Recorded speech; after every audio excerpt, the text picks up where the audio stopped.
matin. Qui sera le nouveau Thomas Pesquet? Si vous rêvez d'aller dans l'espace, c'est aujourd'hui qu'il faut vous faire connaître. L'Agence spatiale européenne va lancer dans la journée à 14 heures précisément une campagne de recrutement pour trouver de nouveaux spationautes. Des spationautes qui rêvent de s'envoler pour la Station spatiale internationale ou même pour la Lune. Alexandra Sirgan en a trouvé quelques-uns pour RMC, des Français qui en rêvent. Développeur en intelligence artificielle dans la vie, à ses heures perdues, Pierre, 26 ans, est un passionné d'astronomie, comme en atteste l'immense tableau de la planète Terre accroché dans sa chambre. J'ai un télescope chez moi et je fais un petit peu d'astrophotographie aussi, notamment Saturne et Jupiter. Alors depuis l'annonce de recrutement de l'Agence spatiale européenne, Pierre se dit pourquoi pas enfin se lancer.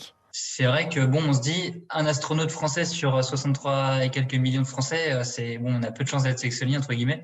Mais je vais profiter de l'occasion qu'il y ait une campagne actuelle pour postuler. C'est toujours une porte d'entrée, alors on verra. Pour succéder à Thomas Pesquet, il faudra bien sûr remplir certains critères, des critères qui ont évolué au fil du temps, explique Michael Leblanc, membre de l'Association française d'astronomie. Il n'y a plus forcément besoin aujourd'hui d'être un militaire de haut rang et d'avoir piloté des avions de chasse pendant des décennies. C'était vrai dans les années 70. Aujourd'hui, on va plutôt trouver des profils de chercheurs, d'ingénieurs, de grands sportifs avec un mental d'acier. Entre 4 et 6 candidats seront retenus sur les 22 États qui composent l'agence spatiale.